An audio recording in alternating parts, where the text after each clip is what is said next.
Hello, I'm Sam. This is my channel. This is That Wikipedia List, and this is That Wikipedia List. September 3rd, 1967.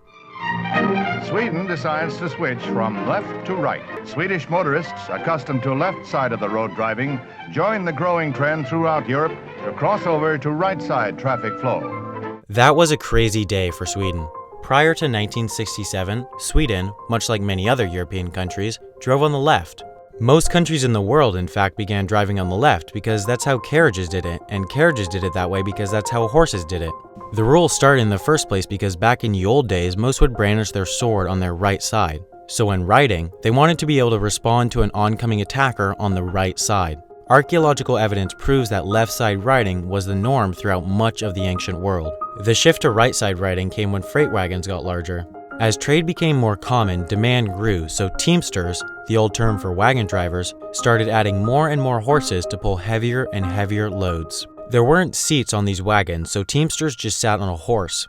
Most chose to sit on the back left horse so they could whip with their right hand, since the vast majority of people, especially at the time, were right-hand dominant. Therefore, the teamsters chose to ride on the right side of the road so that oncoming wagons could pass on their left, and they could clearly see that their wheels were clear. Fast forward 200 years and 65% of the world's population drives on the right side of the road, which, as it turns out, is the worst side to drive on. You see, humans are naturally right side dominant. As we know, the vast majority of the world's population is right-handed, about 90%, but the vast majority of the world is also right eye dominant. Humans actually do have an eye that works better than the other. For about 70% of the world's population, that's the right eye. While driving on the left, the right eye will focus on oncoming traffic, while the left will see what's passing by. This may contribute to the slightly lower accident rate in left-side driving countries. Anyways, let's get back to Dagen H, the name for the day Sweden switched. In 1955, Sweden held a referendum on the issue of driving directionality, and a staggering 83% voted against changing the direction. The national legislator, known as the Riksdag, promptly responded by deciding to make the change. The rationale was that every single one of Sweden's neighbors drove on the right, and most imported cars, which were the cheapest cars, were designed to be driven on the right. In the months leading up to Dagen H, every intersection was outfitted with an extra set of signals and signs wrapped in black plastic. 8,000 buses were retrofitted with new doors on the right side, and the rest were sold to Pakistan and Kenya. New lines were painted on the roads, then covered in black tape. Milk cartons and underwear with the day's logo were sold in stores around the country.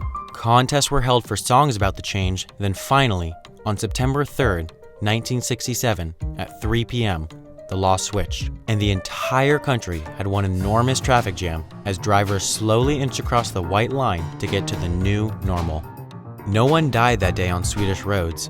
In fact, nobody died the day after as well.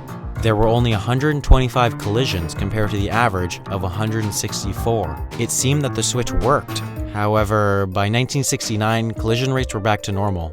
It turned out that the roads were only safer because drivers were more cautious as they learned the new traffic patterns. I'll end with an only somewhat related but interesting tidbit. The Geneva Conventions have a treaty that outlines international rules of the road, including the rule that traffic directionality must be uniform throughout the same country. The vast majority of countries follow this rule with no problem. However, the good old US of A holds the territory of the US Virgin Islands, where all drivers drive on the left, and therefore the US is technically in violation of the Geneva Conventions, which, as the no longer existent country of Yugoslavia knows, is kind of a big deal. Anyways, I hope you enjoyed this video. Make sure to click subscribe to catch more episodes of That Wikipedia List and other videos I make. You can also follow me on Twitter at Wendover Pro.